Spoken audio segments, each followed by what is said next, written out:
Welcome to another episode of the Under the Pines podcast. I'm your host, Max Emanuel, and this is the second conversation with Prince Stash on this podcast. I highly recommend the first conversation with him, which is episode 26. Only this time, we actually sat across from each other in Prince Stash's castle in Italy. He gracefully invited me to his home, and we had a great day at the castle. He showed me around, and we spoke about many profound topics, some of which I managed to record since we sat down and actually put up a camera. But another part of that day will be part of a vlog that I'll upload on YouTube as well. So look out for that content.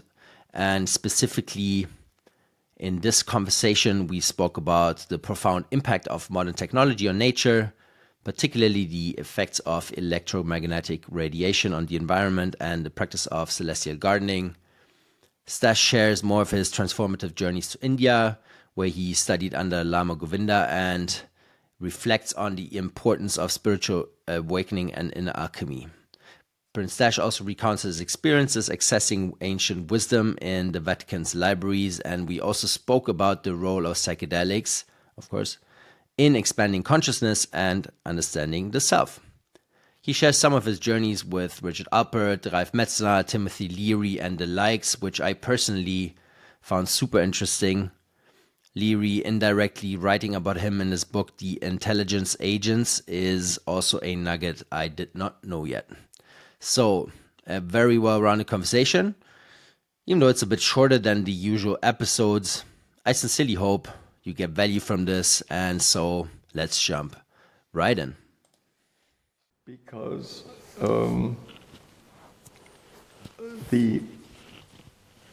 as you know, the real difficulty is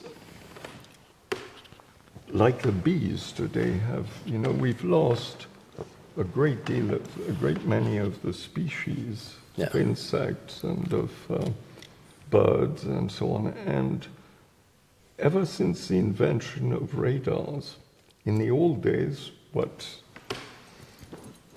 was called by Aristotle meteors, meaning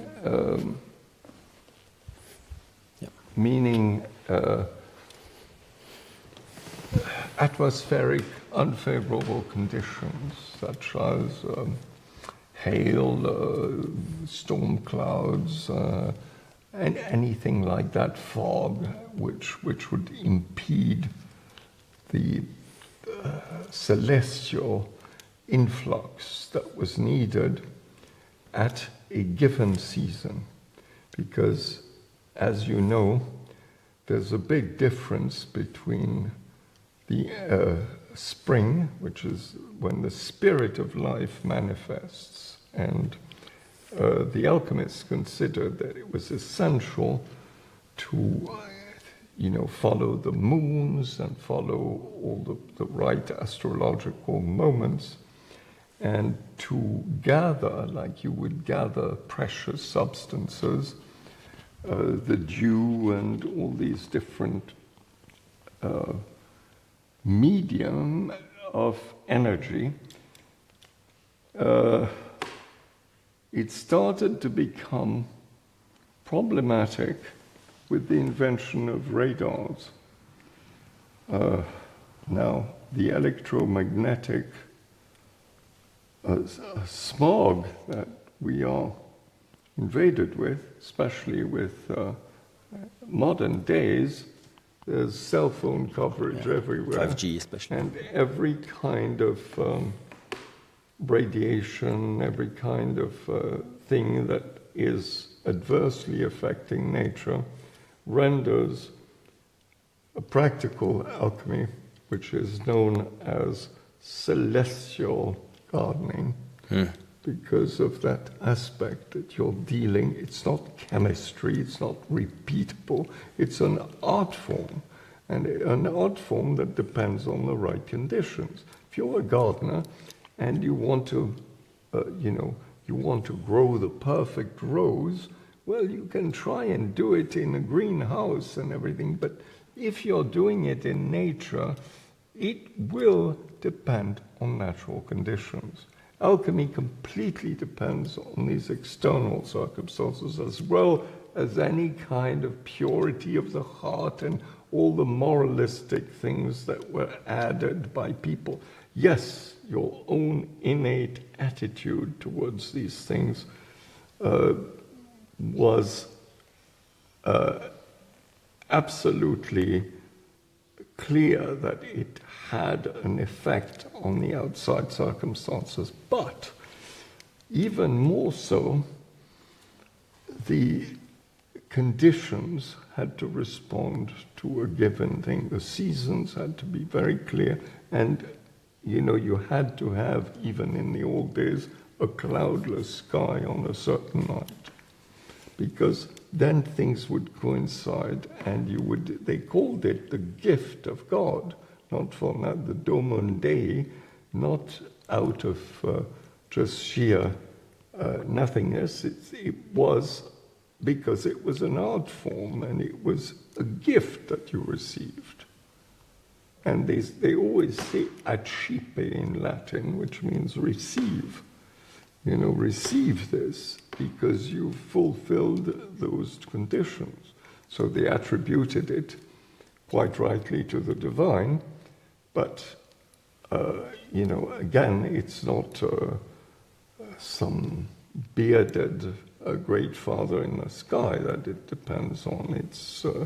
It's a much more beautifully complex, ineffable mystery. Wow. So if the environment is being changed in a certain way, it doesn't even get to that, right? Like it doesn't even allow any alchemy to happen.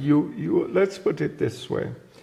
It is a further impediment to achieving a material result by those means. So in my vision of things, the flowering of the hermetic flower has to be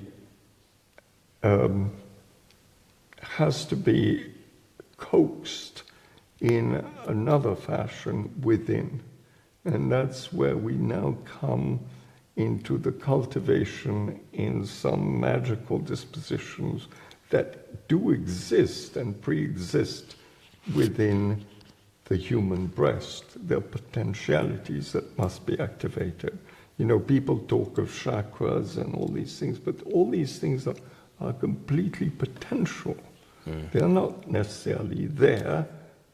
If they're uncultivated, you might have a bunch of seeds in your pocket, but if you haven't prepared them, they're useless, right? So it's the same thing with all these matters. Amazing. Beautiful. So I thought, obviously we had this first conversation and we went down so many lanes, and what I want to ask you when you went to India and you were the assistant of Lama Govinda and I was the assistant. I was the student of Lama Govinda. I was the assistant of the Chini Lama. Exactly. Yes, and yes. What did you want to know about Just that? Take me there, because you were quite young at that point in time, right? Yes, I was. Relatively speaking, I was young, but from 1965, when I was still 22, I only turned 23. I would turn 23 on my birthday's in October, mid-October, 13th of October. So I was 22 when I met Brian Jones. Those were very heady days, which were packed with a lot of things. A lot of things happened, psychedelic development and so on. So that by 1967, I had gone through. At the end of 67, I really longed to go forth on the way of the white clouds. And that's why I ended up going to not renouncing the idea of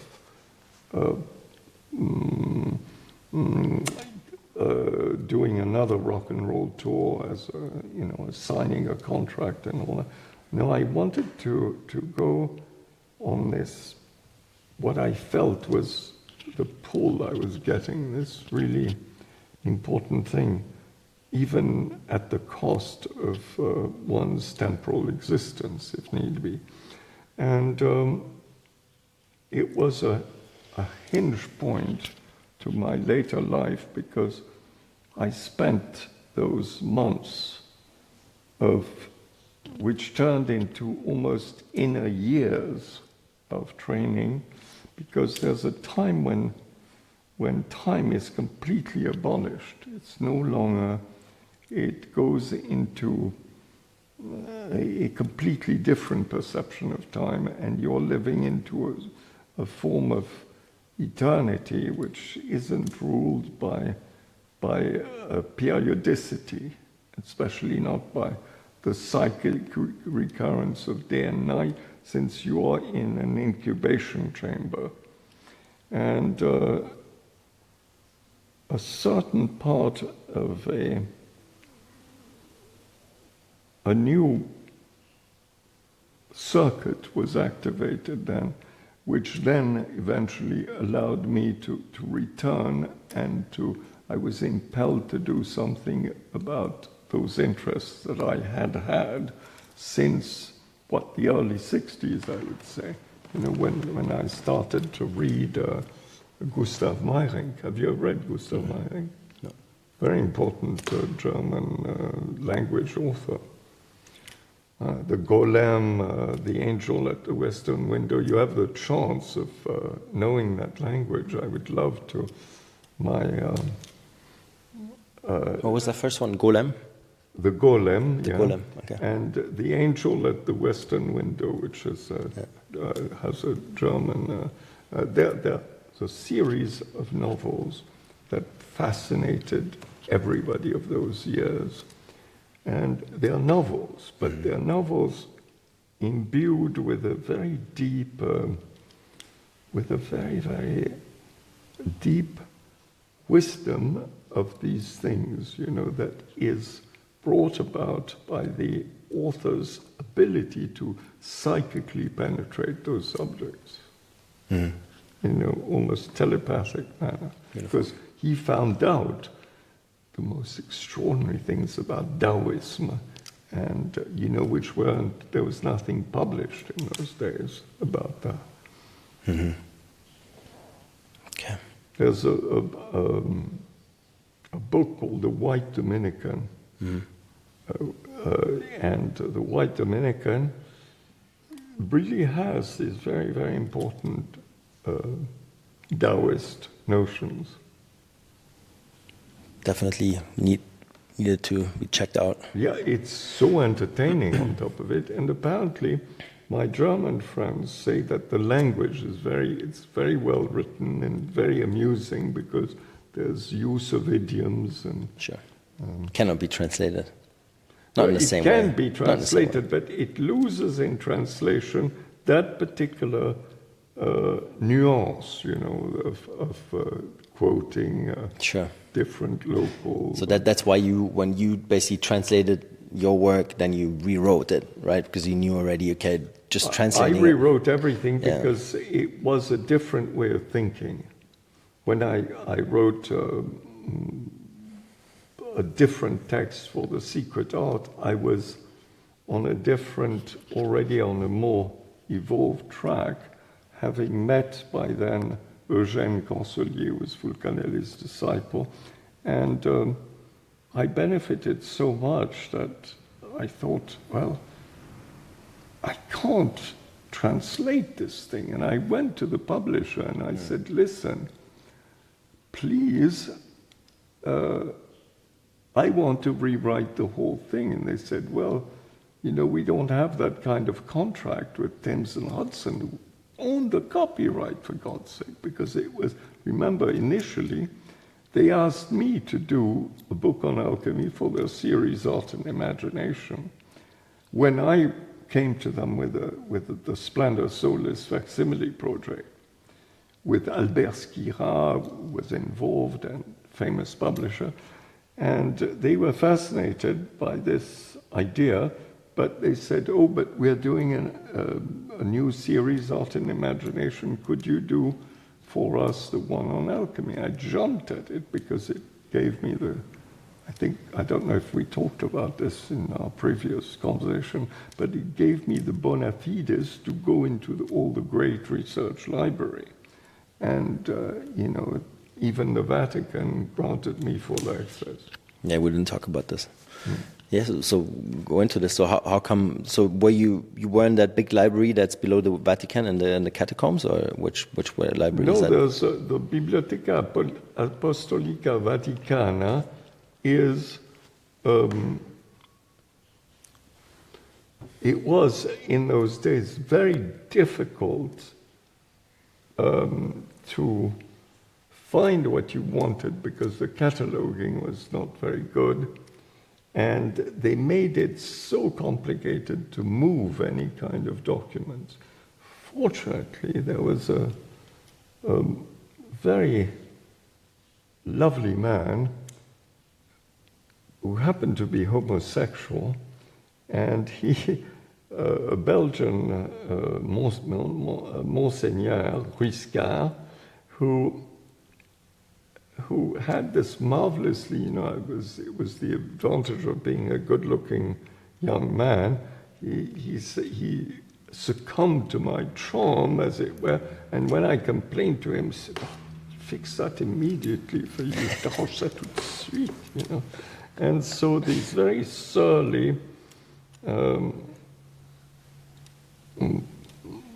people, workers, had to wheel these carts full of stuff, which, normally is not allowed. You can only move 3 things per day, but I moved 50 things per day, And I went there, no matter how late, how debauched my night, the previous night was, I was at the crack of dawn, 5 minutes before the Biblioteca Apostolica Vaticana would open at the Vatican. I was inside waiting at the door for the gates to open, and I would be the last one to leave because they close at before 1 and then they don't reopen till the next day. Mm-hmm. So you have to do everything very quickly.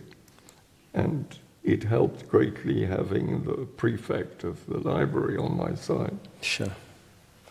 Yeah, isn't it crazy to think how much wisdom is in these libraries, right? Like just collected from everywhere and taken from everywhere.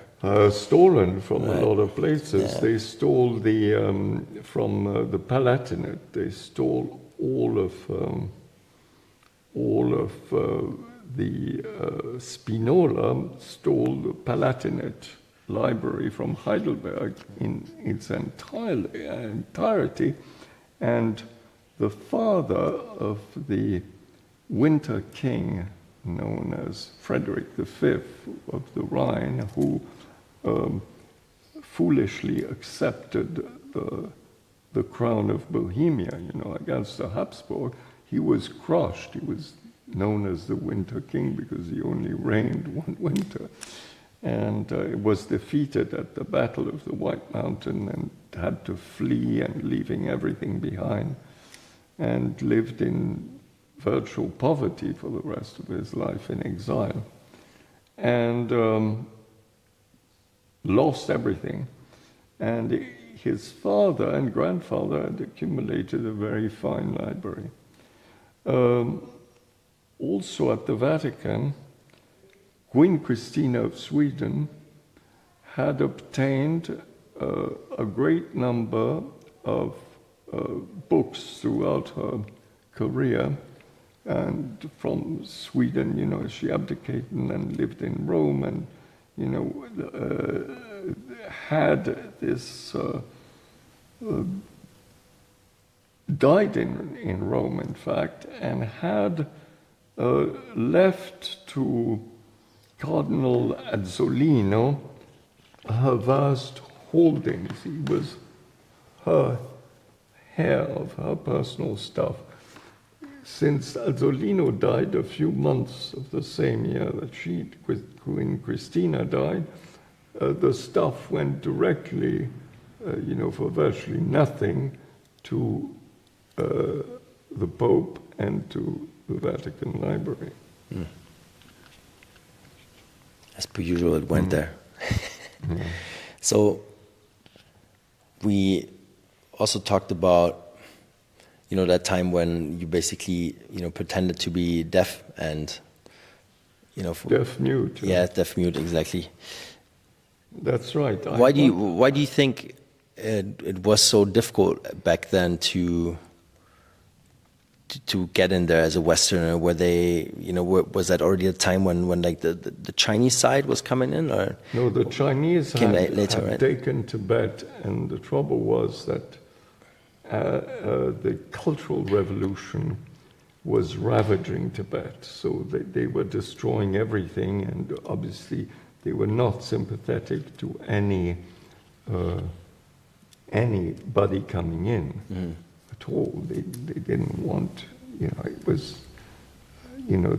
this song, by The Eve of Destruction, where one of the lyric lines is, think of all the hate in Red China and all that, which is really like almost a palpable thing, because those dogmatic revolutionary of the so-called cultural revolution, where they were vandals in the service of destroying anything that had any kind of tradition.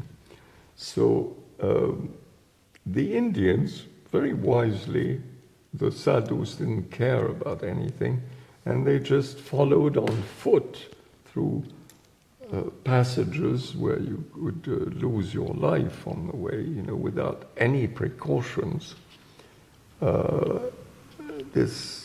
Following a path, which couldn't be guarded at heights where most Chinese couldn't resist living there. And so you could eventually go to places as far away as Mount Kailash and so on, which was what I had wanted to do, inspired by Lama Govinda's book, The Way of the White Clouds. And then you did it. So I just had a guest on a couple weeks ago, and he basically gave an Indian sadhu some DMT, right? And he just wanted to see his reaction, and then he said, so tell me about it, right? Just after, and then the sadhu said to him, now you've seen the light for 5 minutes, and what happens after that, right? You drop back into your reality, and they basically practice all their life just to be there all the time. Yeah, well, right. the Agoris,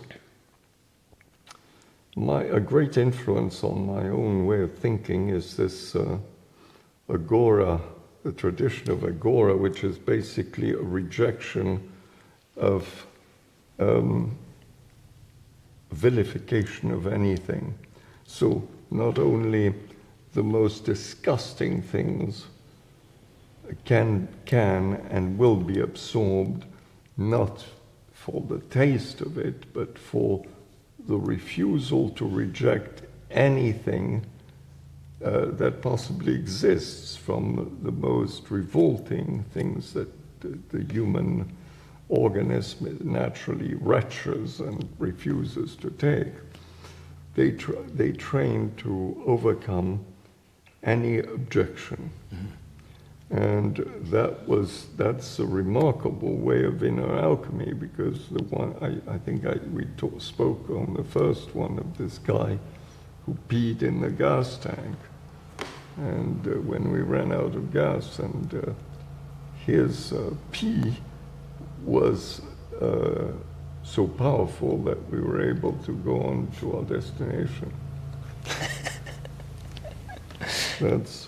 Did anyone try that by himself and it didn't work? No, not that I know of. I mean, it happened once. These type of almost miraculous occurrences are not available to all and sundry. They're just some people have in their own physique and their own inner alchemy have transmuted their abilities, so they're able to do things that seem miraculous. Yeah. Were psychedelics also like part of that journey in India, or was that completely separate? I had a psychedelic, a very, very strong psychedelic experience in India because in Afghanistan I met two of the leaders of a group, a very famous Californian countercultural group called the Brotherhood of Eternal Love. And when you were traveling on buses from Turkey to Iran to on buses, you would see this stamp that people had, the members of this fraternity had left like graffiti on those buses. It said Brotherhood of Eternal Love. And in the desert of Kandahar, I came across two of those guys, Travis and... Just met them by accident? Completely, well, accident is by synchronicity. We found ourselves together and we had a very, very high encounter in every sense of the word.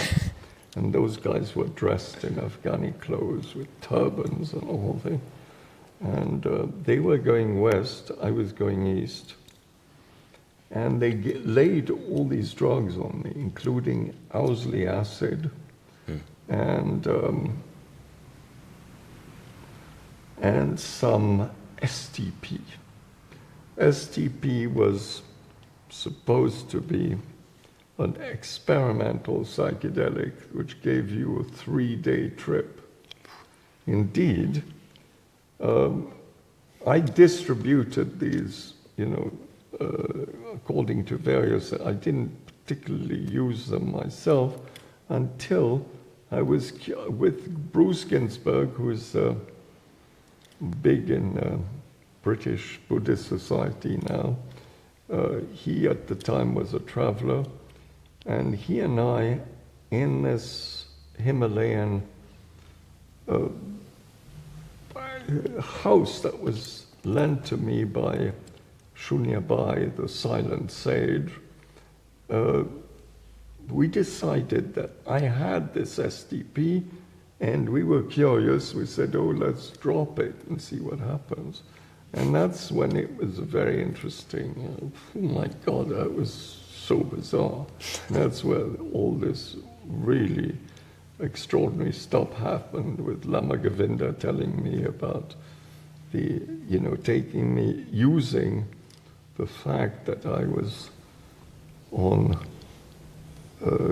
because it was many hours. I mean, it lasted, we took it in the evening, and the next afternoon, the next day afternoon, by sunset, I was higher than the night before. And it was like a very slow climb, but oh my God, was it strong, So Lee Gottamy, who was Lama Govinda's wife, said, can you help me with these chairs, Stash? I said, sure. And while I was doing it, I was looking at her in her costume and hallucinating, and suddenly I started giggling madly. And she looked at me and she said, Stash, you're on a trip, like that. And I collapsed, it was so funny. I collapsed because she looked like a silent movie star from the 20s, somebody like Theda Bar or something. And I was laughing so hard, and she said, I'm gonna tell Lama, and so she told Lama Govinda, and he said, oh, that's interesting, let's see. And he looked up these papers that Ralph Metzger and Richard Alpert and Leary had left with him, he had a kind of all this psychedelic literature. And he said, oh, I see. So he said, well, let's take advantage of the fact that you're in this state. I'm going to guide you through.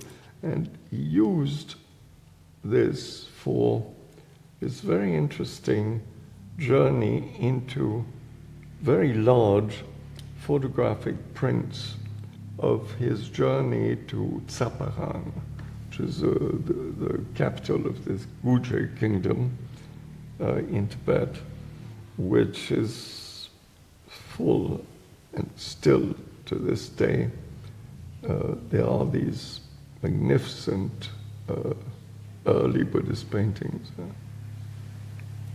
So you basically talked about this, and he kind Not of talked about it. No. You kind of could enter into the thing. Oh, really? You know, Okay.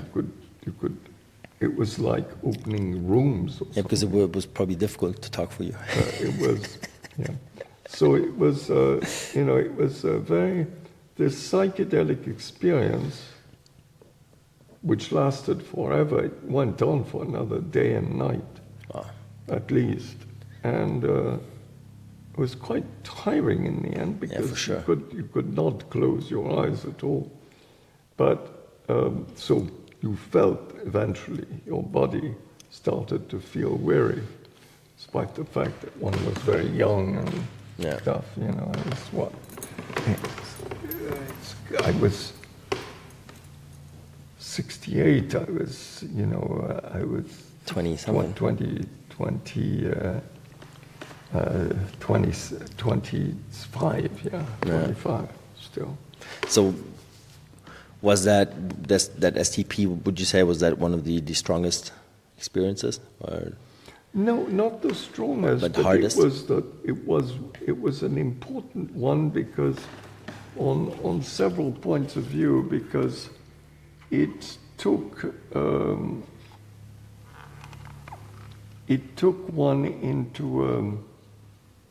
into another kind of dimension of being. Get a small glass.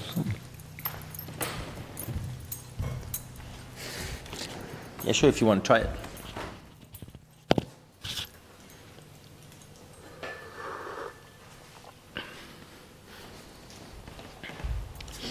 Didn't want to disturb you, with your... If you... you want to try? Yeah, a little bit. Yeah, sure.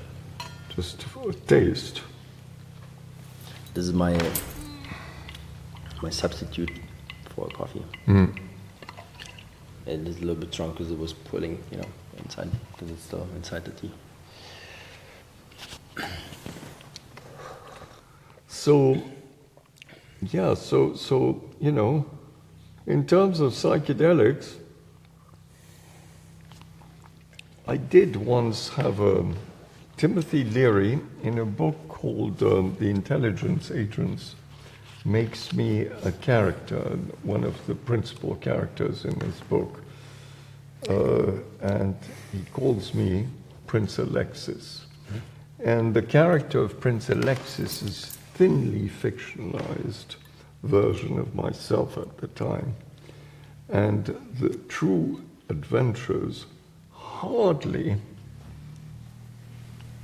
fictionalized at all are reported in that story, okay, including this journey to the Rigi Kulm in Switzerland, where, like madmen, we went down this north face, and you can go up with a cable car, but to go down on the other side, never been done by anyone, especially not with alpine equipment. We were dressed like in velvet, and I had a tweed coat that belonged to Brian Jones, and tennis shoes, ridiculously precarious type thing to go down very steep incline with snow and ice and everything.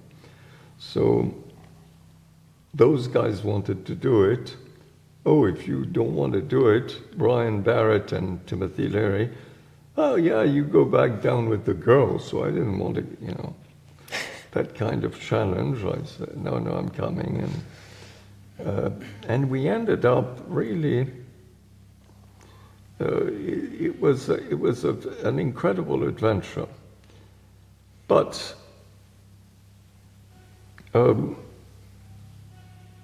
in that story, I told Timothy Leary how in the Himalayas in 1971, this was a couple of years before, our adventures with Timmy Leary was 73, 74. So it was a couple of years previously that I'd been back to that area of the Himalayan foothills where Lama Govinda still was there. And I ran into this hippie encampment, and very stupidly they said, "Oh, do you want to drop some acid?" And I was a bit irritated, and I said, "Yeah," and they said, "Watch out, it's very strong." And I thought, you're stupid, famous last words, never look down on anybody because, because they said it's very strong, be careful. I on purpose drank 4 times the amount that you were supposed to have. And the moment I'd done that, it was like everything, imagine being inside a world where somebody has set fire to rubber, and the rubber is part of your world, and this liquid rubber, black rubber, is melting, and this is your consciousness and yourself. And it was a chaotic destruction of everything. See, there were moments in that particular psychedelic experience, because usually you can hallucinate and but there's still part of an observer who can retain, objectively speaking, a presence, not a complete sort of what in the 60s you would call a freak out, where you're just absolutely incapable of knowing what the hell you're doing. And that's the only time that happened to me. So speaking of being stupidly and ridiculously out of control, that was that one time. Mm-hmm. Yeah, I had one like these as well. Just everything was dissolving. Like my whole world was like also just like very, very but it on was, fire, basically. It was not very instructive. It was pretty. It had elements where you were tumbling around in dimensions that could have been either fantastic constructs or possibly traumatic past life fragments that come up, because it certainly had nothing to do with the locale, with the modern times, with being in India. It was more like, I don't know, being in the South, somewhere in South Dakota or somewhere in the 1870s or something. It was just very bizarre. Yeah, I don't know. Like, for people listening that have never been there, it's difficult to grasp. But I think it's. What do you think? Do you like it? It usually you wouldn't have the tea in your mouth, but you can still eat this one. No, it's not bad. Yeah.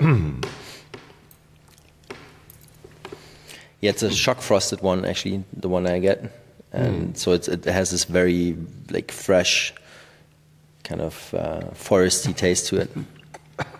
Yeah.